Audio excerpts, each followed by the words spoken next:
Hey there, this is Jessica. Today's topic is links, all about links. Uh, Anything that I could think of about my history working in websites and linking things is in this lesson. Let's get to it. It might be a little longer. I want to teach you the ins and outs of making links in web content. And so you've been linking your whole life, maybe 20 years at least, in emails and in Word docs, and you link all the time and you think it's commonplace. However, if you're a new content manager, if you haven't worked on websites before and suddenly now you're working on the web, linking might be new to you. Like some of the things that I'm going to teach you today, you might not have come across. Let me share my screen. I can see this is my tutorial. This is the back end of WordPress. And I got started on it and realized that I could just keep going and going on links. So the whole internet was born based on the link, and it used to be called the hyperlink. And it's a way to send somebody from one piece of content to another piece of content. Is it another web page? Is it a document that they download? Is it an email? That's all inherent inside the link. So the look of the link icon in a content management system is usually a chain. So that comes from back in the day when the web was born, and we wanted metaphors to speak with, and we needed icons, and we put in icons of links such as this one. And this is a little bit older style of links right here, like icons. So I've got one that really does look like a chain link fence. And I've got some that are stylized links. I've got some with links with lines, initiating movement or something, movement lines on the link where they meet. And I'm scrolling down into the flat icon website just to show you the history of the link icon itself. So right now, the most common one, it has two horseshoe looking things with a line inside. It's very, very stylized. And that line inside is pretty much the other link that's turned around 90 degrees. So some of these icons mean just link, and some of them mean make a link, add a link, break a link, the link is off. So I've also got the fonts, Google Fonts icons page up. This one is free to use. If you ever needed access to text-based icons, you can always go to fonts.google.com/icons. It's material design is what it was called before. So now you just search for the word that you want an icon of, and it populates. So that is the icon of the link. And now WYSIWYG is what you see is what you get. And we're talking about Tim Berners-Lee, the birth of the World Wide Web, with the first hyperlink and the first content management system, or like the editor that people had in Web 2 when they started being able to be content creators in the 90s.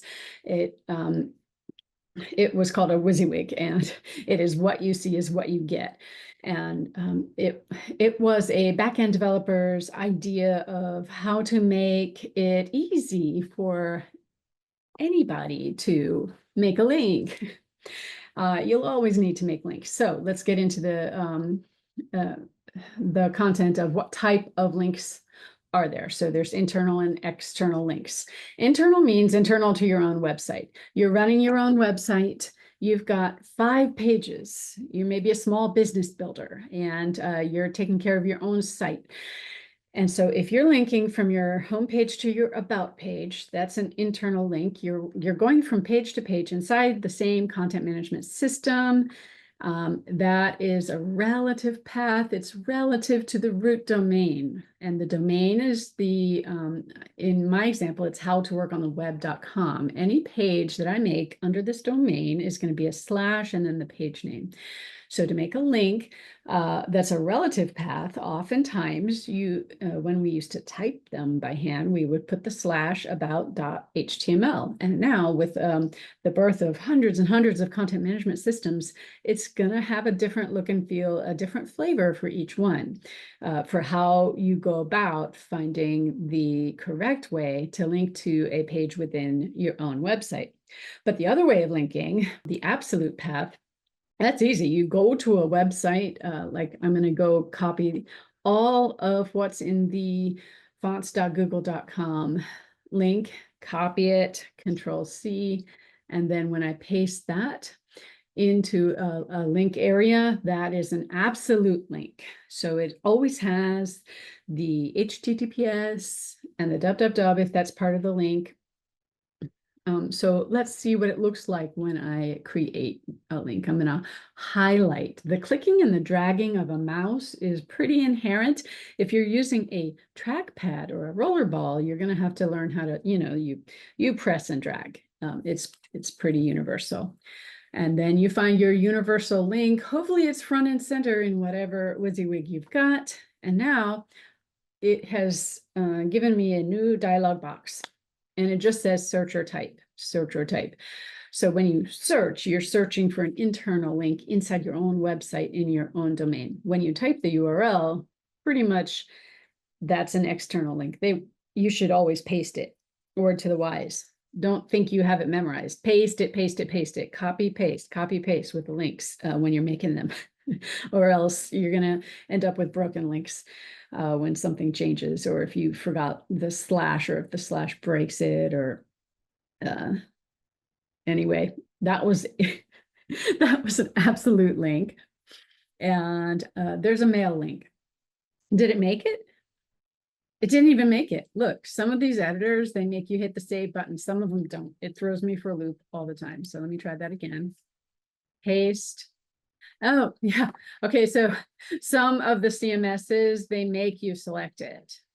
You start typing it, you've pasted it from the web, it's select, you know it's correct, but it wants you to say, yes, this is the one, and it wants you to click, yes, that's the link. And now it's made the link. So the dialog box, it's like the CMS author's way of trying to make it fail safe. But I never know when I'm going to get a save button, when I'm going to have to select the link that it offers me. It's trying to be helpful. Helping. Email links are a little different animals sometimes.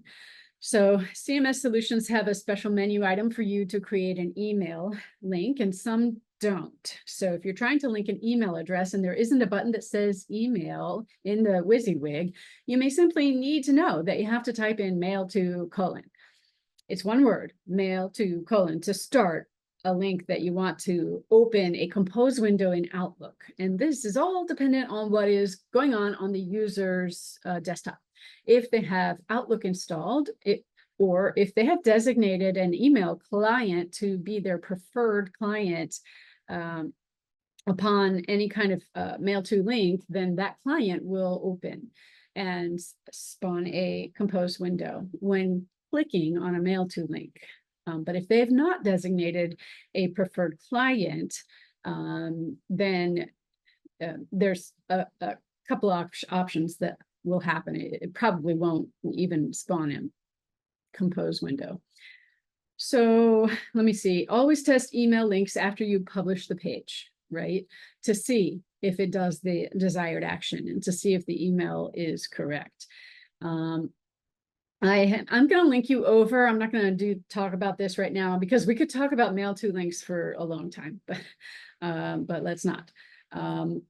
I did want to show you that when I try to make a mail to link in this is the back end of version 6, I think, of WordPress. And so if I click more, I thought I might get email, make an email link, but that's not what that means. If I click the 3 vertical dots with the options, it's just giving me copy paste options. There's no email link.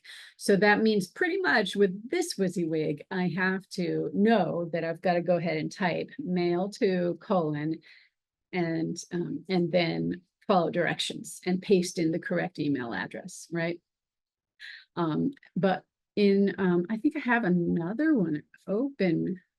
I have a demo site open. This one, yes. Okay, so what this one is, I made a trial version of Squarespace. It's a very popular content management system out there. It's an all-in-one. They give you the host, they give you the domain name, they give you the website, and they take care of all of the backups and the security for you. So that's why it's a paid service.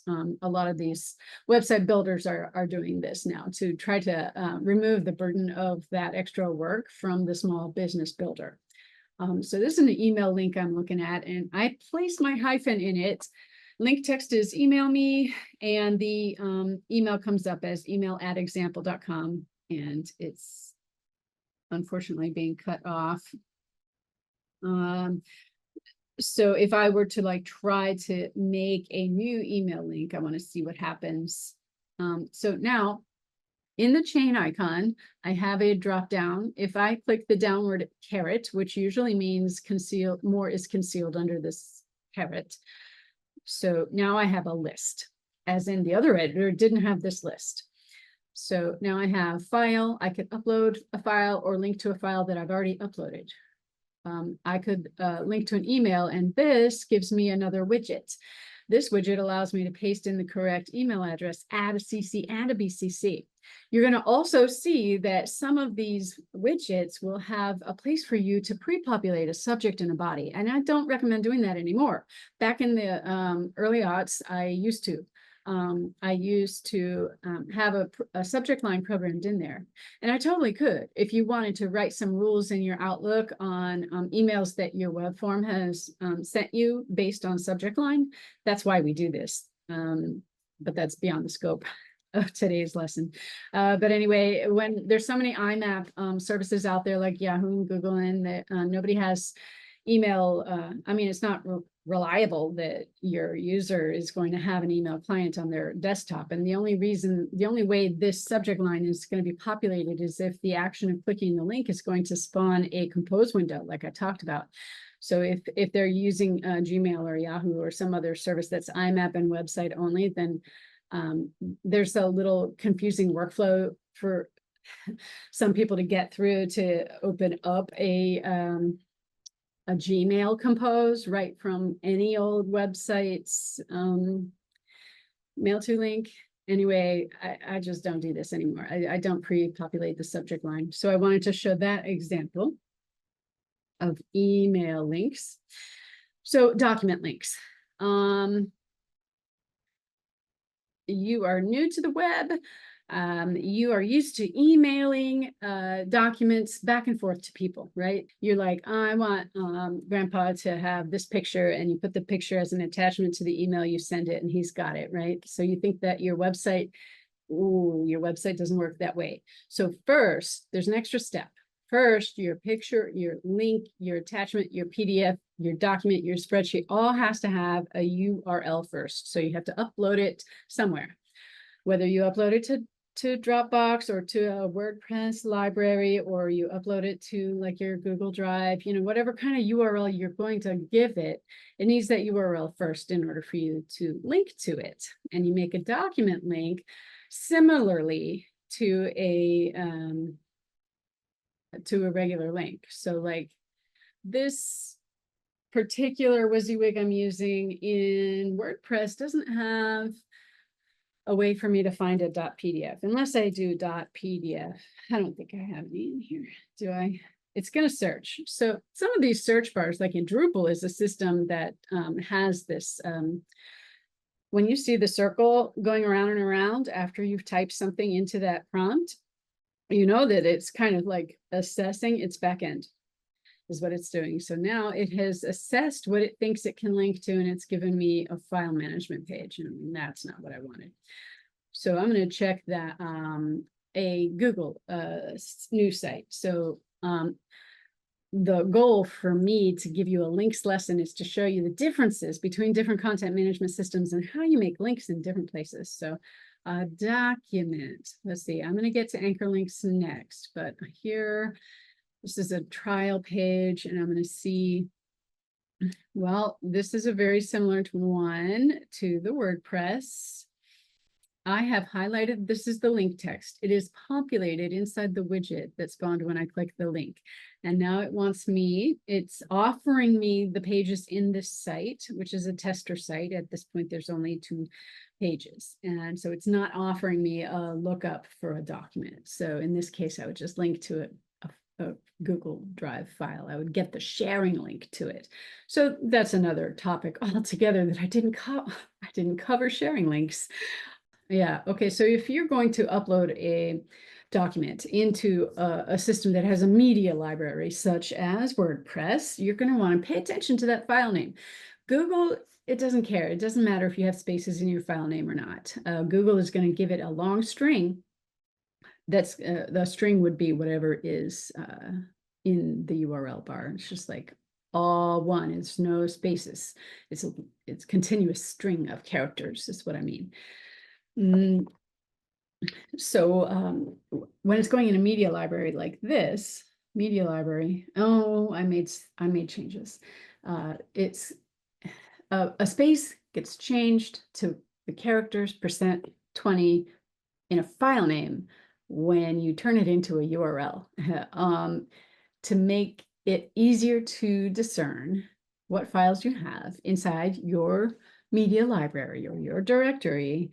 Put hyphens or underscores instead of spaces, because the space is going to make your file name harder to read, and strange characters could break the file altogether. Like if you have more than one period in your file name and you're going to upload that document and make it into a link, and you have like dates instead of, your dates are separated by dots instead of dashes, and then you have a 10-31-24 or ... and then .pdf, that's going to break the file, because a browser thinks that, a dot is the start of an extension.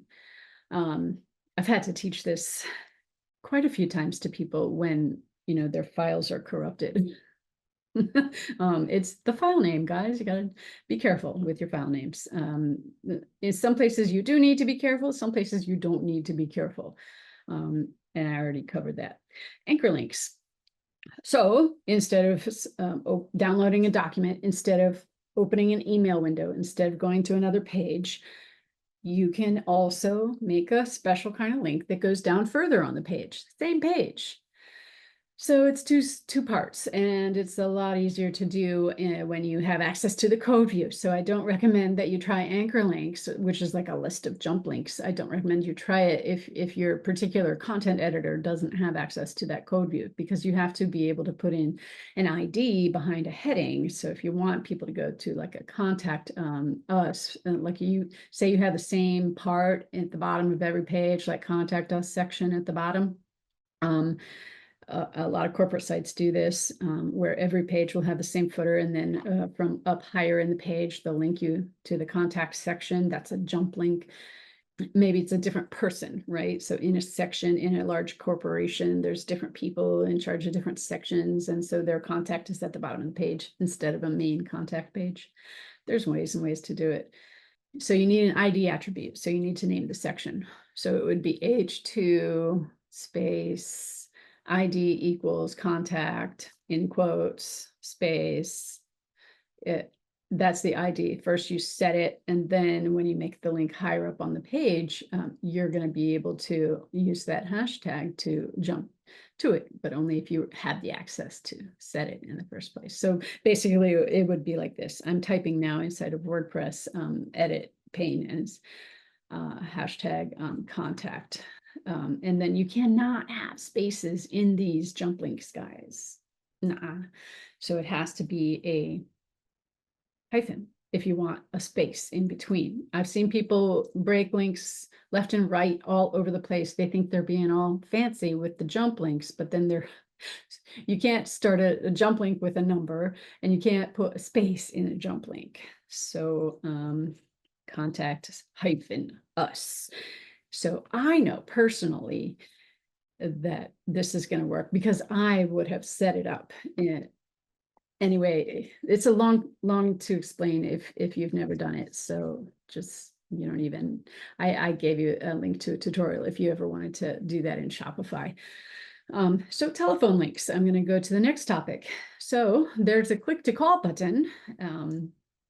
And it's a different style of linking. Just like I showed you, mail to starts with mail to colon. This starts with tel colon. And then you have country codes, because the United States is country code 1. And I've read, you won't believe how many minutes I've spent reading about whether to use a country code or not for this article, but in real life in the past, in a real situation where I had to make a telephone link.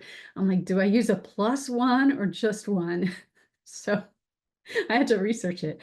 Just use +1 and type the telephone number, 867-5309 or whatever. It's 10 digits now, no more sing song. So that is how you make a click to call button. Usually it's a button instead of a link, and I have more on that later. So parts of a link, the words that you highlight to turn into a hyperlink are called the link text. And so I've already alluded to this. I'm going to turn this into a link, and look, I'm not highlighting the period. I'm not highlighting the quotes or the apostrophes there, and I'm going to turn that into a link. So that's link text, and then so it's going to do its thing. It's going to serve me what it thinks that I can link to. And yeah, so I'm going to link to the About Me page. And so the link text is highlighted there, and now we've got the hover action. Which is all different on mobile now, because we don't have hover on mouse over available on cell phones or on tablets. So we got to be aware of that and how we style our links. So, this article is super long already. I'm not even going into link styling. So anyway, the link should be visible. I can't believe I didn't even write that. The link should be discernible. So a sighted person should be able to see that it is a link, meaning not just the color alone indicates a link. And you can combine bold text in your style sheet. You can combine bold text with underline. Now, normally, I think I was writing this from the fact that maybe you're selecting a pre-made template CSS. And so I'm not going to go deep into adjusting any kind of style sheets or any kind of look and feel, because if you're just starting out with the web, you typically are not going to be changing the look and feel of things.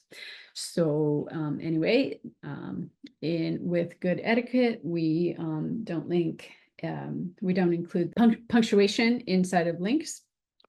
And then the place where you're pointing the link to is called the link destination. In that case, the link destination was about, the About page.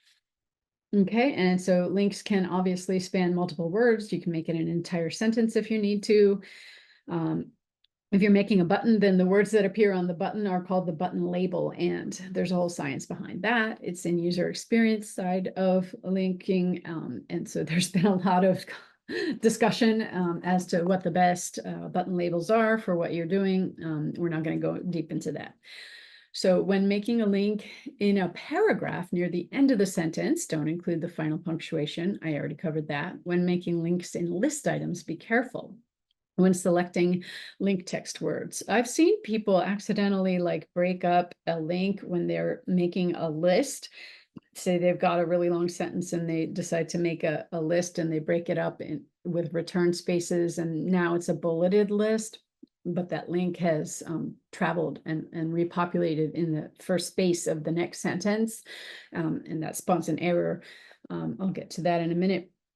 So if you use a broken link report service, it's a thing you can do. You don't have to sign up for a service. You could do it page by page. This is a free one I've been using for 20 years or something. So I went and I put in my yolantasart.com website. Last week I did this. And it scrubbed through and it found 2 errors that I didn't have time to fix yet. But yes, it will go ahead and you can do it page by page or a whole website, and you check it and you just do what it says. In this case, if you're getting a broken link checker, it might behoove you to understand what link errors are. So that would be status codes. So I link you in this article over to HTTP status codes. And so you can translate what in the world this link report is trying to tell you. So if you see an OK, that's a good link. And then if you see a 401 or a 301, those are moved. So, you know, each one of these numbers has a meaning. And so this is a compendium of the meanings. The most famous one is like this 404. There it is, 404 not found. So that's just when you accidentally unpublish a page and the browser can't get to it, so it spawns a 404. So then if you're linking out to 50 different other web domains and you get a link report on your site and you found that 2 of them are broken and one of them has a 500 something error code and one of them has a 400 error code, at least if you have a guide like this, you will know how to fix the link.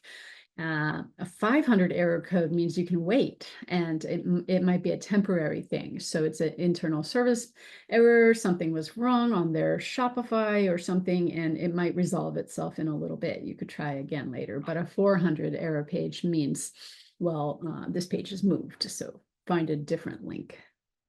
Okay.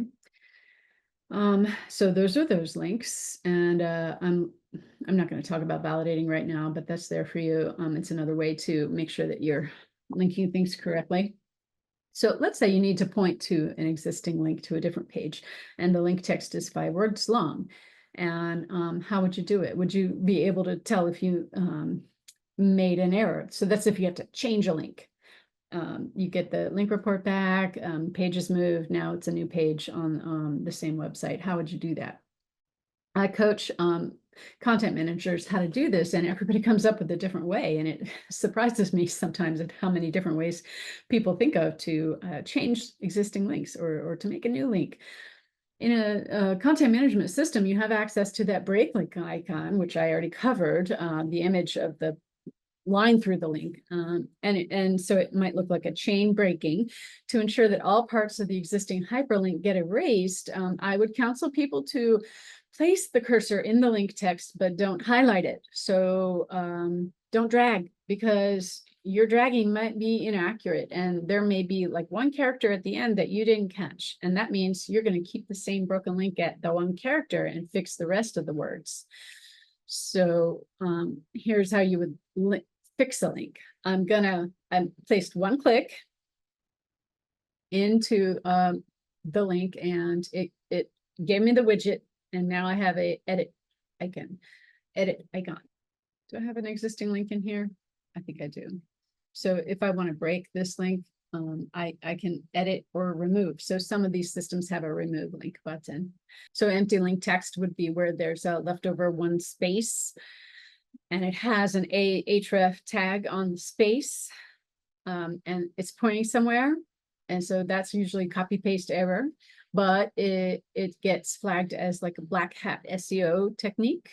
And it's from the old days when people would do keyword stuffing in their links to try to rank higher in SEO. And this article doesn't talk a thing about SEO, does it?